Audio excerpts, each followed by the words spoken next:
back on the mountain, cutting the timber.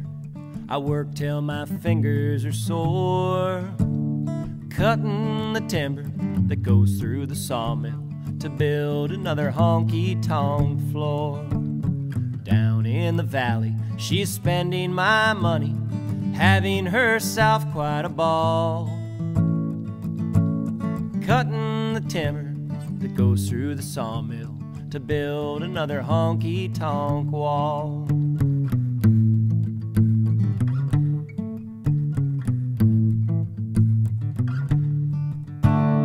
Early the next morning, I'm back on the mountain, wishing it wasn't the truth. I'm cutting the timber that goes through the sawmill to build another honky-tonk roof. Well, now it's all over, I'm through cutting timber, 'cause I know just where she'll be found. I'll look through that window, and if she's still in there, I'm gonna burn another honky-tonk down. In this video, we're going to break the story of logging in Pennsylvania into 3 eras.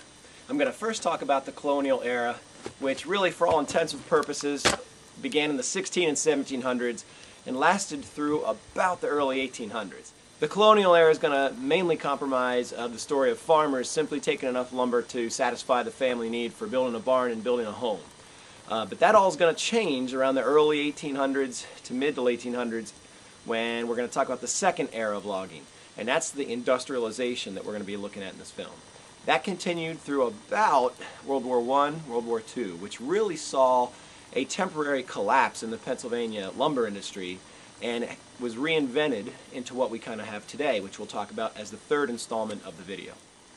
Now, before we can talk about the first era of logging, the Colonial Era, it's definitely worth pointing out that Native Americans here in Pennsylvania had been cutting trees down for several thousand years. Now, it was nothing like on the scale that we would see later as the immigrants came into America from Europe and from other continents. But the method that Indians used for taking trees down, whether it be for canoes or for structures to live in, they would build an extremely hot fire on the base of the tree, and then they would chop every few hours. They would chop around that base with stone tools, of course, and then they'd build another hot fire, and they'd continue this method of burning and chopping until eventually the weight of the tree was too great for the base and it would come down. Of course, everything changed with the introduction of iron and metal tools. Now, the first tool that would have worked its way in that was made of metal, of course, would have been the single bit axe. And this came in many different styles because of the different sources from mainly Europe, where these immigrants were coming from. They had different styles of blacksmithing. But for the most part, it was a single blade fixed on a wooden handle, and that was the logger's tool of choice through almost all of the 1600s and 1700s here in Pennsylvania, and most of the early 1800s. For the crosscut saw that we're going to talk about later in this film did not come about into popular use until about the Civil War era, the 1860s. So this would have been the logger's tool of trade through all of the colonial time period.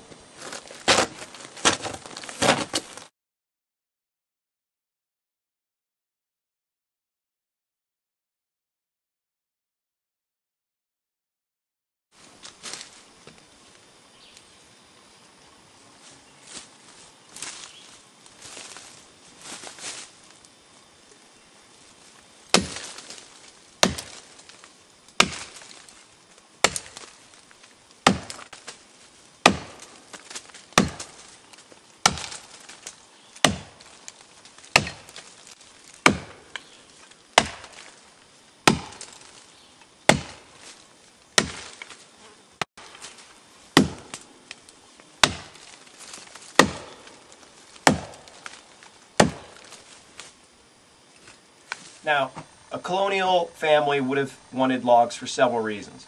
One, obviously, is to build their barns, because most of them are going to be farmers for a living, their houses, their churches, and any other structures to build a community.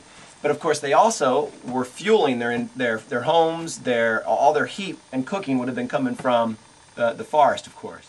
And in southeastern Pennsylvania, the fuel of choice for the iron industry was charcoal, which is made from the forest, of course, baked hardwood. And it took approximately an acre a day of hardwood to fuel one iron furnace. And there were dozens of iron furnaces through southeastern Pennsylvania. So the wood as a fuel source was also a major source for the logging in the early days. Now, we already said that the single bit axe is going to be the way the trees were cut down, both a front cut and a back cut. Tree comes down. There is a tool called a buck saw that then, once the tree is horizontal, the buck saw could have been used to cut it into appropriate length. But again, much of the bucking in the early time was done by hand with the single bit axe. An unbelievable amount of chopping. In fact, the early slang for someone who worked in the woods as a logger was a wood chopper. A wood chopper, and that's exactly why, because that's what you were doing 12 or 14 hours a day. Now, once the tree is down, the way the early loggers had to move it from the woods to wherever it was going to for a final destination, they used a set of log chains.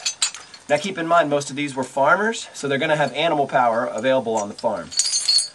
And a set of grabs or log chains, basically you have two hooks.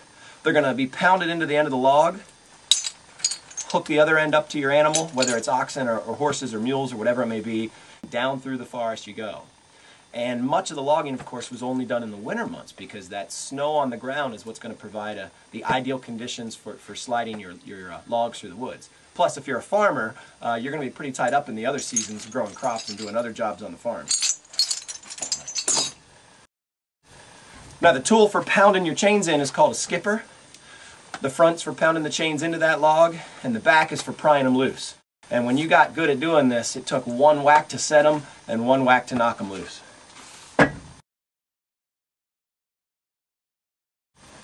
Now, if you're going to be finishing your logs into beams, in other words, you're going to be squaring them, there's going to be several tools used. So the first tool that's going to be used if you're going to be squaring it into a beam is a broadaxe. And a broadaxe simply allows you to come right along the edge of the log and chop a flat surface.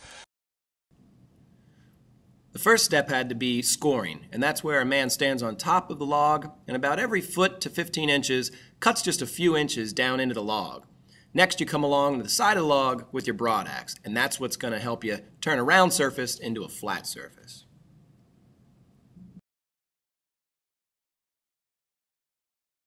But it won't be perfectly flat. So to finish off the job, once you've roughly flattened the four sides, is an adze.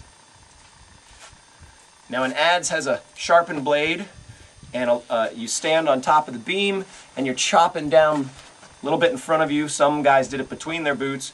Most did it in front of themselves for a little bit of added safety. But that's going to give you more of a flattened surface that the broadaxe couldn't quite give you.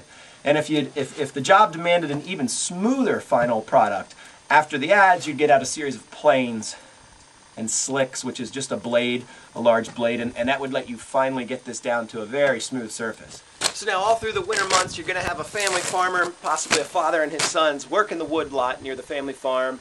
They're skidding the logs down to the nearest body of water, and then the transportation of the early colonial era would have been waterways. There would not have been a railroad system.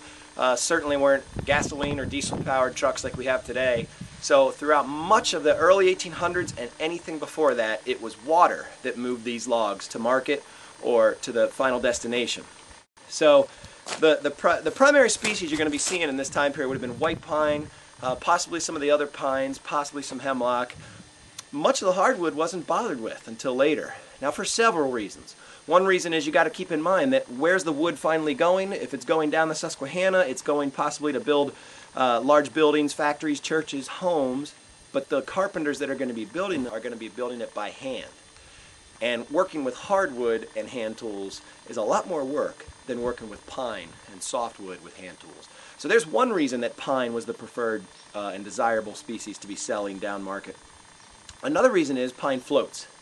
So if you're going to be floating your logs to market, you've got to have some pine mixed in.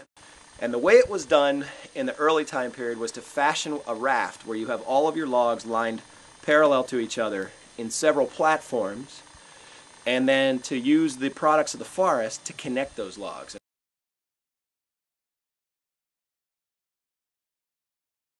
I have seen references of rafts coming down the north branch of the Susquehanna before the American Revolution.